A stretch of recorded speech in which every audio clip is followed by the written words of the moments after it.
नमस्ते मित्रों, कथानिधि चैनल पर आपका बहुत बहुत स्वागत है। आज की हमारी कहानी हिंदी साहित्य की जानी मानी लेखिका ममता रैना ने लिखी हुई है। ममता रैना का नाम हिंदी कहानी जगत में काफी प्रस्थापित है। आज उन्हीं की कहानी हम पढ़ने वाले हैं। कथा का नाम है येलो ऑर्किड। तो चलिए कहानी शुरू करते हैं। तपा देने वाले गर्मी में शॉपिंग बैग संभाले एक एक पग रखना दूभर हो गया मधु के लिए। गलती कर बैठी जो घर से छाता साथ नहीं लिया। पल्लू से उसने माथे का पसीना पोंछा। शॉपिंग बैग का वजन ज्यादा नहीं था, मगर जून की चिलचिलाती धूप कहर ढा रही थी। ऑटो स्टैंड थोड़ी दूर ही था। वहां से ऑटो मिलने की आस में उसने दो चार कदम आगे बढ़ाए ही थे कि सिर तेजी से घूमने लगा। अब गिरी की तब गिरी की हालत में उसका हाथ बिजली के खंभे से जा टकराया और उसका सहारा लेने की कोशिश में उसका संतुलन बिगड़ गया और वह सड़क पर जा गिरी। शॉपिंग बैग भी हाथ से छूटकर एक तरफ लुढ़क गया।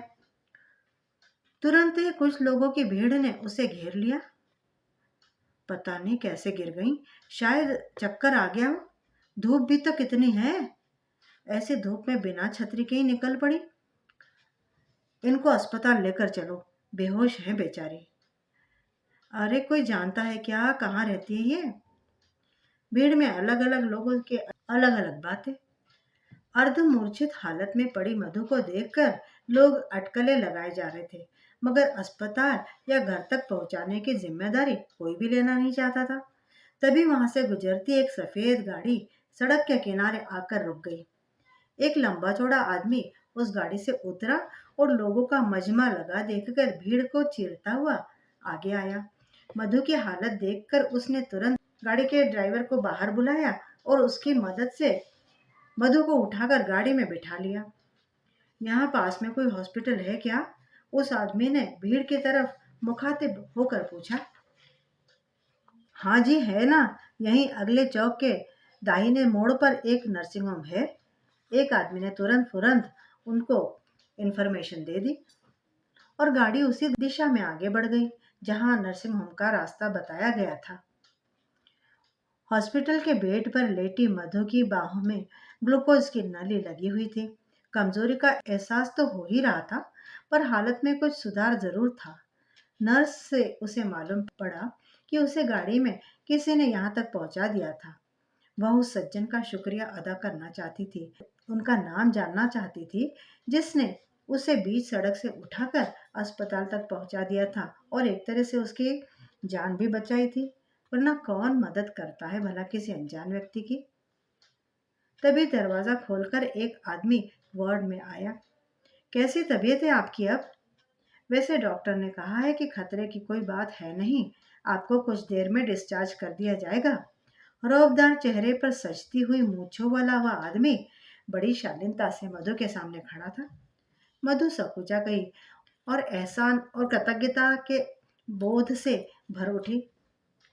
आपने बड़ी मदद की, आपका धन्यवाद कैसे करूं, समझ में नहीं आ रहा मुझे। वह कुछ और भी जोड़ना चाहती थी कि उस आदमी ने उसे टोक दिया बीच में ही। इस सब की चिंता मत कीजिए आप, इंसानियत भी कोई चीज है। लेकिन हाँ, आपको एक बात जरूर कहना चाहूंगा।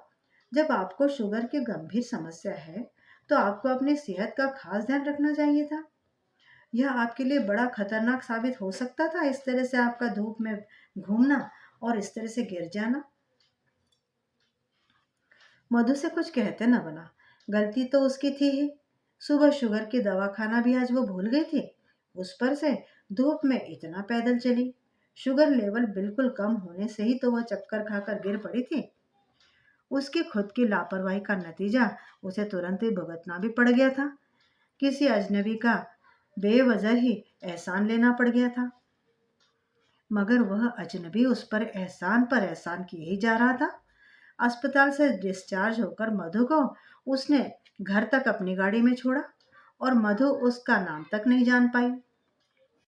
वह पछताती रही, अपराध बोध से भर गई कि उसकी जान बचाने वाले मेहमान को एक कप चाय के लिए भी वो पूछ नहीं पाई। थोड़ा स्वस्थ जैसे ही वह हुई तब उसने अपनी बेटी को फोन लगाया। मोबाइल पर उसकी कई मिस कॉल्स थी। फोन पर्स के अंदर ही था। अब घर आकर ही वह देख पाई थी।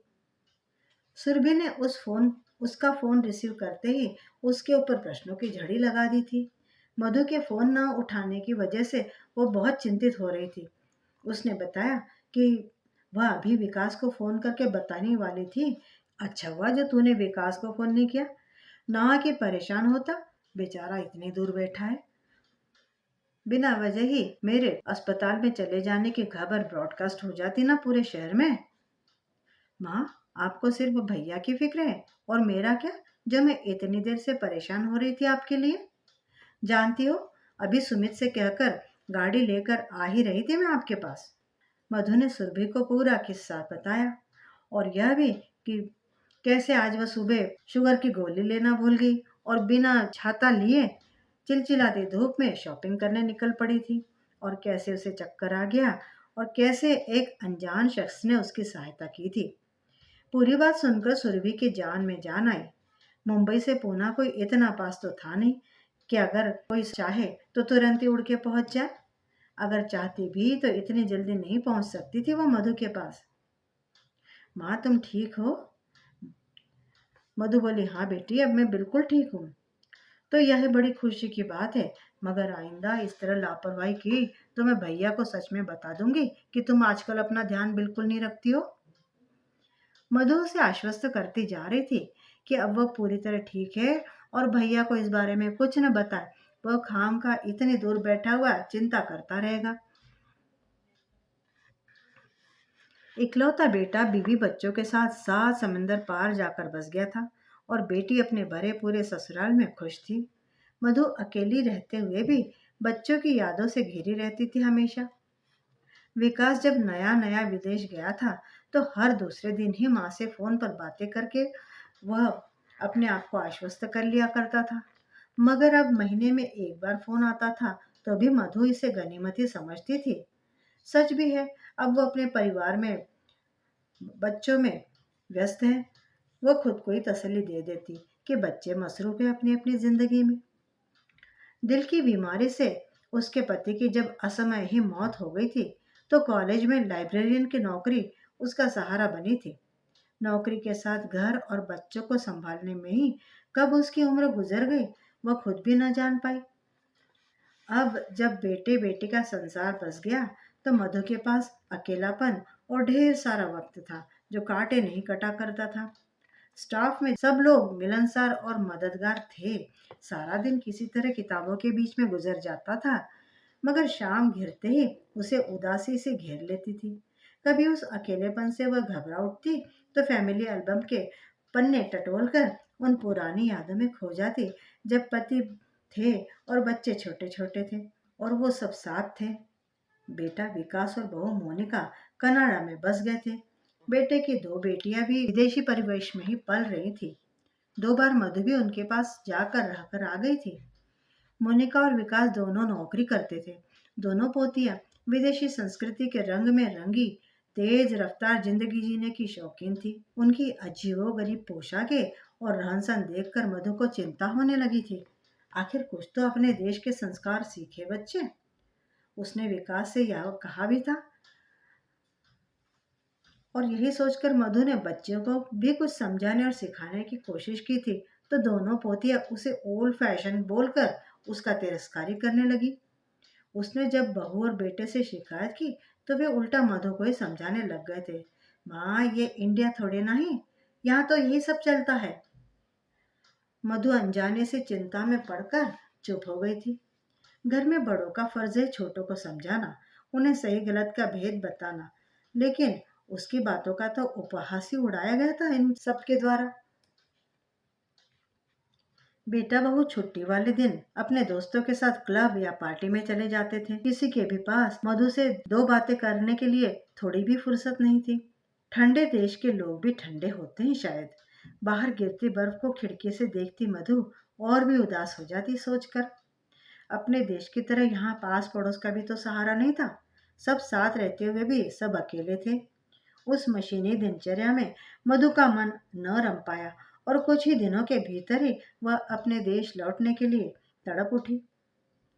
विकास ने उसके बाद कई बार उसे अपने पास बुलाया था, मगर मधु जाने को तैयारी न हुई।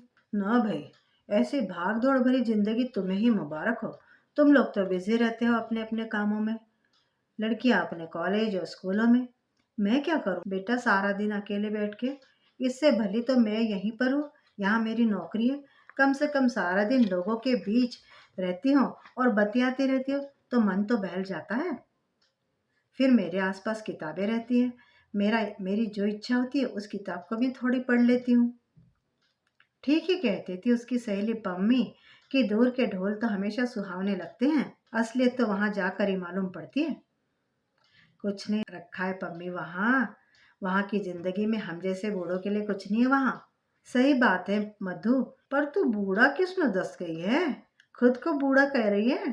तो ठीक है, तू है बूढ़ी, मैं तो अभी जवानी हूँ। और दोनों सहेलियां आपसी चुहल करके ठहाके मारकर हंस पड़ती। उन दोनों की बातें दुनिया के झमेले से शुरू होकर अक्सर कॉलेज की कभी न लौटने वाली सुनहरी यादों पर आकर खत्म हो जाया करती थी। मेहंदी के रंग की तरह वक्त के साथ और भी गहरी हो चली थी उन दोनों की दोस्ती। हर सुख दुख वे दोनों आपस में साझा करती थी। अपने रिटायर्ड कर्नल पति के साथ पम्मी जिंदगी को जिंदा दिली से जीने में यकीन रखती थी। इस उम्र में भी जवान दिखने की हसरत बरकरार थी उसकी। बच्चों की जिम्मेदारियों से तो फारिग हो चुके थे वो और उसका पति। कर्नल साहब और पम्मी मौका तलाशते थे लोगों से मिलने मिलाने के। अगले ही रविवार की शाम एक पार्टी रखी थी दोनों ने उनके अपने घर पर, उनकी शादी की एक और शानदार सालगिरह का जश्न मनाने के लिए। कर्नल साहब के फौजी मित्र और पम्मी की कुछ खास सहेलियां, बस सभी वही लोग थे जो ढलती उम्र में हमजोलियों के साथ हंसी मजाक के पल बिताकर अपने अकेलेपन का बोझ कुछ कम कर लेना चाहते थे। कॉलेज की लाइब्रेरी से मोटी मोटी किताबें लाकर मधु वीकेंड की छुट्टियां बिता लेती। कोई खास जान पहचान वाला था नहीं उसका जहां उठना बैठना होता। पति के मरने के बाद में मधु की दुनिया बहुत छोटी हो गई थी, और फिर बच्चों की शादियां हो जाने के बाद तो बिल्कुल अपने आप में सिमट सी गई थी। जिन बच्चों की परवरिश में जवानी गुजर गई, वे अब बुढ़ापे के अकेलेपन में उसके साथ नहीं थे। इसमें फिर उनका भी क्या दोष था? यह तो जमाने का चलन है। बच्चों के पंख उगते ही वे तो उड़ेंगे ही सही ना। फिर उनकी प्रगति में हम क्यों बाधा बने? विकास के विदेश में नौकरी का सपना अकेले विकास का ही तो था नहीं, मधु का भी तो था। बेटे की कामयाबी मधु के माथे का गौरव बनी थी। अपने दोनों बच्चों का भविष्य संवारने में मधु ने क्या क्या त्याग नहीं किए थे। अकेली विधवा औरत समाज में दामन बचाकर पाक साफ दामन के साथ चली आई थी अभी तक। कभी दोनों को पिता की कमी भी उसने कभी महसूस न होने दी थी। बावजूद इस सब के उसके मन का एक कोना कहीं रेता ही रह गया था। वह एक माँ थी, लेकिन एक औरत भी तो थी उस माँ से पहले। विकास और सुरभि जब छोटे थे, उनकी दुनिया बस माँ के चारों ओर घुमा करती थी। माँ माँ माँ माँ। घर में रहते तो मधु को एक पल की फुर्सत नहीं मिलती थी उनकी फरमाइशों से। कॉलेज से आते ही दोनों घेर लिया करते थे उसे। उन पुराने दिनों को याद करके एक गहरी टीस सी हुई मधु के सीने में। पम्मी ने फोन करके उसे फिर से याद दिलाया कि पार्टी पर वक्त से पहुंच जाए। न चाहते हुए भी पम्मी के बुलावे में उसको जाना जरूरी था। खास दोस्त को नाराज तो नहीं कर सकती थी ना वह। अपनी अलमारी में करीने से टंगी एक से एक खूबसूरत साड़ियों में से साड़ी छांटते हुए एक हल्के फिरोजी रंग की शिफॉन साड़ी पर उसकी नजर पड़ी। साड़ी को बड़ी नफासत से पहनकर जब वह तैयार होकर शीशे के सामने खड़ी हुई, तो दिल में एक हुक सी उठी। गले में सफेद मोतियों की लड़ी और उससे मेल खाते बुंदों ने उसके चेहरे के नूर में चार चांद लगा दिए थे। यह रंग उस पर कितना फफता था। सहसा ही उसकी नजर उन सफेद तारों पर पड़ी जो उसके घने काले बालों के बीच में से झांक रहे थे। उम्र भी तो हो चली थी, आखिर कब तक छिपा सकता है कोई वक्त के निशानों को? मधु भी अपवाद नहीं थी। शीशे में खुद को निहारते हुए उसने एक बार फिर से अपना पल्लू ठीक किया। हाथ में बुके लेकर वह टैक्सी से उतरकर आलीशान बंगले के लॉन की तरफ बढ़ चली, जहां पार्टी का आयोजन किया गया था। जगमगाती रोशनी की लड़ियों से सजा लॉन मेहमानों के स्वागत को एकदम तैयार था। कर्नल साहब दोस्तों के साथ चुहलबाजी कर रहे थे। उनके जिंदादिल हंसी से महफिल गूंज रही थी। वहां आए हुए अधिकांश मेहमान दंपत्ति ही थे। सब दावत की रौनक में डूबे हुए युवा जोश के साथ मिल मिला रहे थे। लॉन के एक कोने में फूलों की सुंदर सजावट की गई थी। हरी घास पर येलो ऑर्किड के फूल बरबसी ध्यान खींच रहे थे। ऑर्किड के फूल हमेशा से ही मधु को बहुत खास तौर पर पसंद थे। जिसने भी उन सुंदर फूलों की सजावट की थी, वह व्यक्ति सराहना का पात्र था जरूर। हेलो, आपसे दोबारा मिलकर अच्छा लगा। अपने पीछे की आवाज सुनकर उसने पलट कर देखा। देखती क्या है, यह तो वही अजनबी था जो उस दिन बिना नाम बताकर निस्वार्थ मदद करके चला गया था और जिसको चाय भी न पूछने की वजह से वह आज तक अपराध बोध से घिरी हुई थी। कैसी हैं आप? अरे आप, इस तरह फिर से अचानक मुलाकात हो जाएगी, सोचा भी नहीं था मैंने। मधु बोली। आई एम सुरेंद्र, कर्नल मेरा पुराना यार है। और मैं मधु शर्मा, पम्मी की सहेली हूँ। आइए बैठते हैं। पास ही एक टेबल के पास सुरेंद्र ने मधु के लिए कुर्सी खींच दी। देखिए ना, उस दिन आपने इतनी मदद की और मैं आपको चाय पानी तक नहीं पूछ पाई। इस बात का आज तक अफसोस है मुझे। छोड़िए अफसोस करना। अब दोबारा मुलाकात हुई है तो फिर किसी दिन आप बदला चुका देना। जोर का ठहाका लगाकर सुरेंद्र बोले। हवा के ठंडे झोंकों से मौसम खुशगवार हो चला था। एक खूबसूरत गजल पार्श्व में बज रही थी। मधु को सुरेंद्र बहुत हंसमुख और सलीकेदार इंसान लगे। उस शाम बहुत देर तक दोनों बातें करते रहे और यह मुलाकात उनके बीच एक मधुर दोस्ती की नींव डाल गई। उस दिन के एहसान की भरपाई मधु ने सुरेंद्र के साथ एक रेस्टोरेंट में कॉफी पीते हुए की। उसके बाद उनकी मुलाकातों का सिलसिला चल ही निकला। कभी दोनों मिलते तो कभी पम्मी की चाय पार्टी में मुलाकात हो जाया करती। अविवाहित सुरेंद्र सेवानिवृत्त होने के बाद कई एकड़ जमीन पर बनी नर्सरी और हॉर्टिकल्चर बिजनेस चलाते थे। मधु जब भी उनकी नर्सरी जाती, सुरेंद्र फूलों से खिले गमले उसे सौगात में दे दिया करता। अब तक वह जान चुका था, मधु को फूलों और बागवानी से बड़ा प्यार था। मधु के घर की बालकनी सुरेंद्र के दिए हुए किस्म किस्म के फूल वाले पौधों से सजकर गुलिस्तान बन गई थी। सुरेंद्र अविवाहित थे, जबकि मधु परिवार होते हुए भी अकेली। दोनों अपनी अपनी जिंदगियों का खालीपन भरने के लिए अक्सर ही खाली वक्त साथ गुजारने लगे थे, जिसके लिए वे कभी बाहर खाने का मंसूबा बना लेते तो कभी सुरेंद्र की गाड़ी में दोनों लॉन्ग ड्राइव के लिए निकल जाते। एक निर्दोष मैत्री के रिश्ते में बंधते वे सुख दुख भी बांटने लगे थे। एक दिन रेस्टोरेंट में बैठकर कॉफी पीते हुए मधु ने पूछा, एक बात पूछो सुरेंद्र? सुरेंद्र ने उसकी तरफ देखा। आपने शादी क्यों नहीं की थी? अब आंखों पर धूप का चौड़ा चश्मा चढ़ाए अपनी उम्र से कम नजर आते सुरेंद्र आकर्षक व्यक्तित्व के इंसान थे। उस पर लंबे कद और मजबूत कद काठी के चलते उनका पूरा का पूरा व्यक्तित्व बड़ा प्रभावशाली लगता था। ऐसे सुकुमार व्यक्ति को किसी सुंदरी से प्रेम न हुआ हो, ये कैसा आश्चर्य था। इस बात पर कोई विश्वास भी नहीं कर सकता था।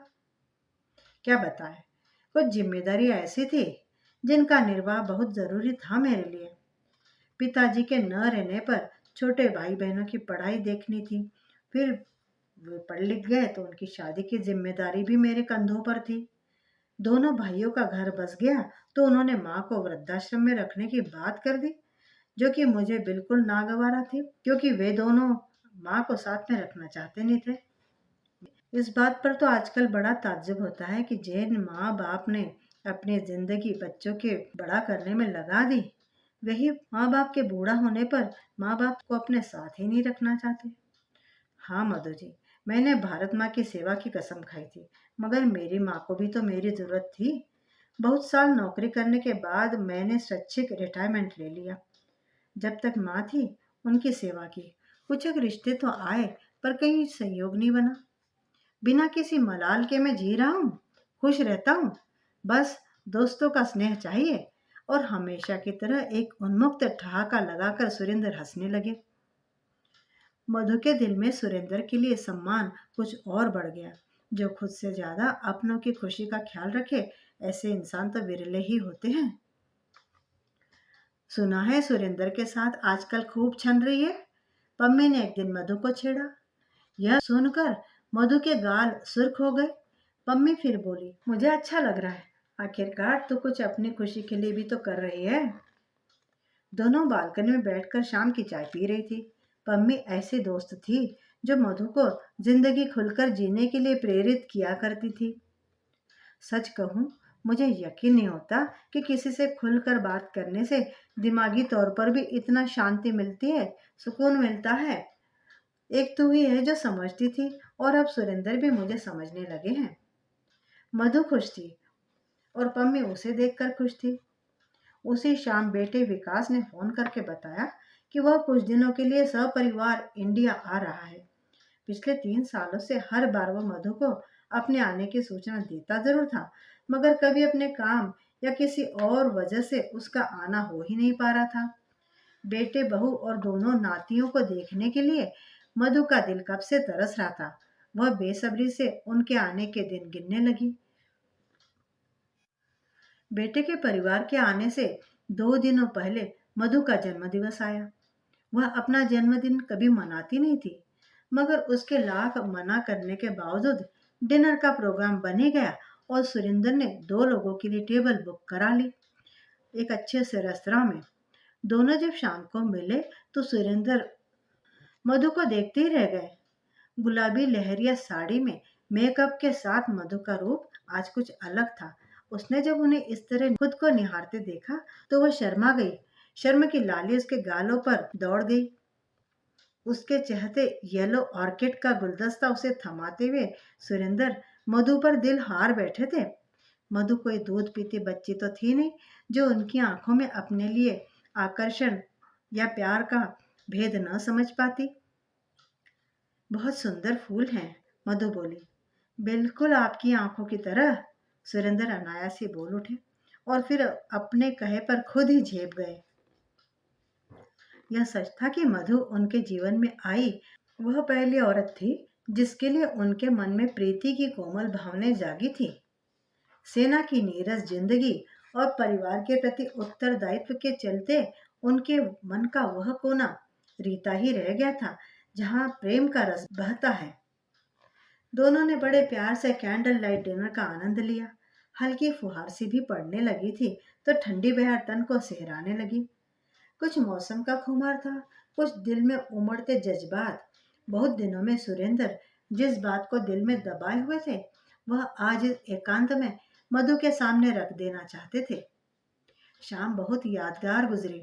मधु को याद ही नहीं आया पिछली बार उसने अपना जन्मदिन इस तरह कब मनाया था।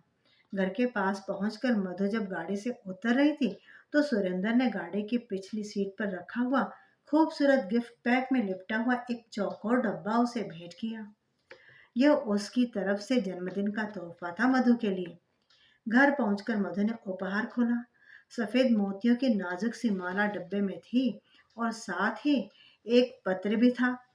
सुरेंद्र जैसे मुखर व्यक्ति को दिल का हाल बताने के लिए खत की जरूरत क्यों पड़ी? इस उत्सुकतावश मधु ने पत्र को पढ़ना शुरू कर दिया। खत में उसे संबोधित करते हुए सुरेंद्र ने अपने दिल की वे सारी भावनाएं बयान की थी जो वे मधु के लिए महसूस करते थे। मधु खत पढ़कर दुविधा में पड़ गई, असमंजस में पड़ गई। कम उम्र में ही विधवा हो गई थी वह, पर उसने आज तक किसी भी पर पुरुष के बारे में बिल्कुल भी नहीं सोचा था। इतने सालों बाद किसी ने उसे प्रेम पाती भेजकर विवाह का प्रस्ताव भेजा था। उसे समझ नहीं आया इस बात की प्रतिक्रिया वह कैसे दे। सुरेंद्र जैसे सज्जन इंसान का साथ भी उसे कितना पसंद था, पर शादी जैसी बात उसके मन में नहीं थी। इस उम्र में तन से ज्यादा मन की कुछ जरूरतें होती है। रिश्ते स्वार्थ की बुनियाद पर चलते हैं, लेकिन दोस्ती में कोई स्वार्थ निहित नहीं होता, इसलिए दोस्ती स्वार्थ रहित होती है। अकेलेपन में घुट घुट कर जीना भी तो जिंदगी नहीं है। उसने खुद से ही तर्क किया। किससे पूछे वह कि क्या सही है या क्या गलत। जीवन की ढलती शाम किसी साथी की तलबगार थी, मगर समाज क्या कहेगा, परिवार क्या सोचेगा, ऐसे तमाम प्रश्न मुंह बाए उसके सामने खड़े थे। उसने खत को सहेज कर अपनी अलमारी में रख दिया। कुछ वक्त चाहिए था उसे इस बारे में सोचने के लिए। उसने चिट्ठी का ना जवाब दिया और ना ही सुरेंद्र को फोन ही किया। विकास और बहू मोनिका आ चुके थे। बेटी सुरभि भी कुछ दिनों के लिए मायके आ गई थी। घर पर बड़ी चहल पहल का माहौल बन गया था। मधु ने बच्चों के साथ अधिक वक्त गुजारने के लिए कुछ दिनों के लिए अवकाश ले लिया। रोज ही सब मिलकर कोई प्रोग्राम बनाते, कहीं फिल्म देख आते या कहीं घूमने चले जाते। एक दिन सुरेंद्र का फोन आ गया। मधु की तरफ से कोई जवाब न पाकर उन्हें लगा कि शायद वह नाराज हो गई है उनकी चिट्ठी पढ़कर। दोनों की इस बीच कोई बात भी न हो पाई थी। मधु को अपने व्यवहार और स्वार्थीपन पर शर्मिंदगी महसूस हुई। वह अपने परिवार के आते ही उस दोस्ती की अहमियत को भूल गई जो तन्हाई में उसका संबल बनी थी। कुछ सोच विचार करने के बाद उसने फोन कर अगली शाम को घर पर डिनर के लिए आमंत्रित कर लिया और साथ ही ये भी बता दिया कि वह उन्हें अपने बच्चों से मिलाना चाहती है। उसका इरादा यही था कि बच्चे एक बार सुरेंद्र से मिल लें, फिर मधु, विकास और सुरभि को विवाह के प्रस्ताव के बारे में भी बताएगी। यह सोचकर ही उसके मन में लाज भरी हंसी फूट गई। उसके बच्चे जैसे उसके अभिभावक ही बन गए हैं और वह कोई कम उम्र की लड़की हो जैसे। दूसरे दिन सुबह उसने बच्चों की पसंद का नाश्ता बनाकर उन्हें खिलाया। विकास और सुरभि के बच्चे हम उम्र थे। एक नई फिल्म लगी थी, इसलिए सब मिलकर उस फिल्म को देखने का मन बना रहे थे। मधु ने सबको यह कहकर भेज दिया कि तुम बच्चे बच्चे सब हो आओ, मुझे शाम के खाने की तैयारी करनी है। कौन आ रहा है माँ? शाम को डिनर पर कोई आ रहा है? सुरभि ने उत्सुकता से पूछा। हाँ, है कोई। मेरे एक बहुत अच्छे दोस्त समझ लो। शाम को खुद ही मिल लेना। मधु अभी कुछ ज्यादा बताना नहीं चाहती थी। विकास, मोनिका और सुरभि ने एक दूसरे को देखकर कंधे उचका दिए। आखिर यह नया दोस्त कौन बन गया था माँ का? शाम को डिनर टेबल पर ठहाकों पे ठहाके लग रहे थे। सुरेंद्र के चटपटे किस्सों में सबको मजा आ रहा था। उस पर उनका शालीन स्वभाव सबका मन मोह लिया था उन्होंने। मधु संतोष भाव से सबकी प्लेटों में खाना परोसती जा रही थी और सबकी बातों में हिस्सा भी लेती जा रही थी। सुरेंद्र के जाने के बाद सब लिविंग रूम में बैठ गए। मोनिका सबके लिए कॉफी बना लाई। यही उचित मौका था बात करने का अपनी। सब सुरेंद्र से भी मिल चुके थे, इसलिए बात करना अब आसान हो गया था मधु के लिए। उसने धीरे धीरे सारी बात सबके सामने रखी। सुरेंद्र के विवाह का प्रस्ताव के बारे में भी उसने सबको बताया। उसने बेटे की तरफ देखा प्रतिक्रिया के लिए। कुछ देर पहले के खुशमिजाज चेहरे पर संजीदगी के भाव थे। वह एकदम गंभीर हो गया था। उसके माथे पर पड़ी त्योरियां देखकर मधु का मन बोझ सा गया। उसने सुरभि की तरफ देखा। वह भी भाई के पक्ष में ही लग रही थी। माँ, इस उम्र में आपको यह सब क्या सूझी? इस उम्र में कोई शादी करता है भला? हमें तो लगा था आप दोनों अच्छे दोस्त हैं, बस। तलक स्वर में सुरभि बोली। हम अच्छे दोस्त हैं ही, यही सोचकर तो इस बारे में सोचा। हमारे विचार मिलते हैं। एक दूसरे के साथ समय बिताना हमें अच्छा लगता है और इसी उम्र में तो किसी के साथ और अपनेपन की जरूरत महसूस होती है बेटा। आप बस अपने बारे में सोच रही हैं माँ। लोग क्या कहेंगे कभी सोचा है? इतना बड़ा फैसला लेने से हमारी जिंदगी में क्या असर पड़ेगा? निधि और विधि अब बड़ी हो रही हैं। उन्हें कितनी शर्मिंदगी होगी इस बात से कि उनकी दादी इस उम्र में शादी कर रही है। आवेश में विकास की आवाज ऊंची हो गई। मोनिका ने उसे शांत कराया और मधु से बोली, माँ, आप अकेले बोर हो जाती हैं तो कोई हॉबी क्लास या क्लब ज्वाइन कर लीजिए। हमारे पास आकर रहिए। या फिर दीदी के पास जाकर रहिए। और वैसे भी इस उम्र में आपको पूजा पाठ में मन लगाना चाहिए। इस तरह गैर मर्द के साथ घूमना फिरना आपको शोभा नहीं देता। कितना कुछ कह रहे थे सब मिलकर, और मधु अवाक सी बैठी सुनती जा रही। उसका मन कसैला हो गया। मधु अपने जीवन में आने वाली बाहर का स्वागत करने, बसंत का स्वागत करने के लिए बड़ी उत्सुक थी। लेकिन बच्चों को यह सब नागवार गुजर रहा था। उन्हें लग रहा था माँ स्वार्थी हो गई है, बच्चों की तरफ से माँ का ध्यान हट गया है। लेकिन मधु के मन में एक साथी पाने की उम्मीद जग गई थी, और उसके अंदर केवल एक साथी, अकेलापन बांटने वाला साथी की ही तलाश थी। लेकिन बच्चों को यह भी नागवार गुजर रहा था। ऐसा लगा मानो ये उसके अपने बच्चे नहीं है, बल्कि समाज की सड़ी गली सोच इकट्ठी खड़ी होकर बोल रही है। अपने ही घर में अपराधीन सा महसूस करने लगी वह।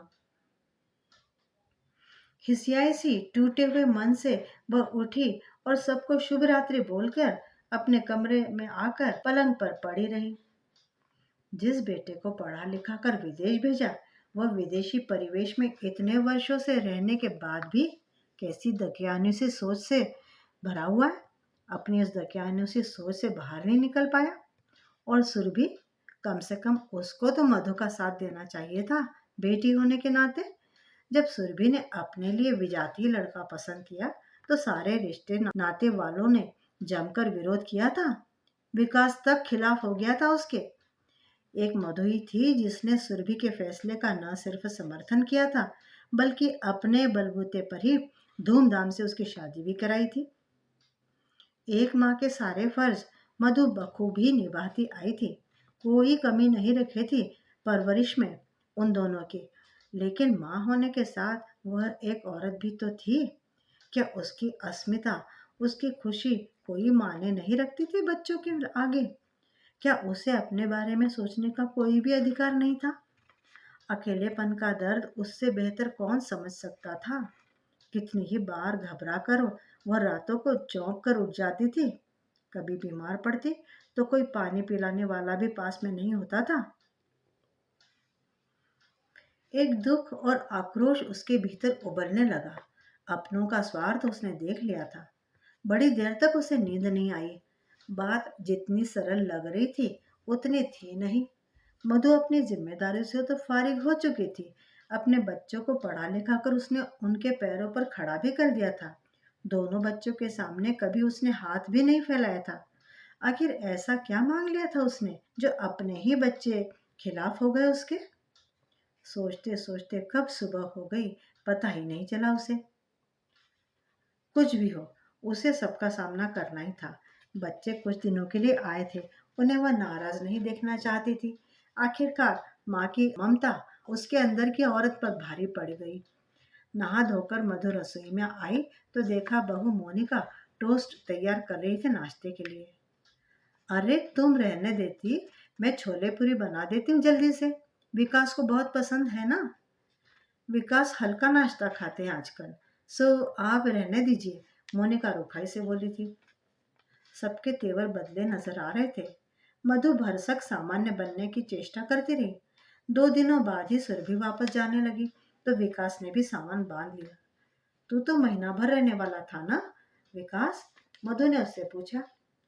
सोचा तो यही था, मगर मगर क्या? साफ बोलना। बोलते बोलते मधु का गला भर आया। सुरभि ने मधु का तमतमाया चेहरा देखा तो बीच बचाव के लिए आ गई बीच में। माँ, निधि और विधि कुछ दिन मुंबई घूमना चाहते हैं, तो मैंने सोचा सबको साथ ही ले चलती हूँ। कुछ दिन रहकर ये लोग लौट आएंगे। मधु की भी छुट्टियां अभी बची थी, लेकिन किसी ने उसे साथ चलने को नहीं कहा। सब चले गए मुंबई, तो मधु ने काम पर जाना ही शुरू कर दी। अकेली घर पर रहती भी तो करती क्या?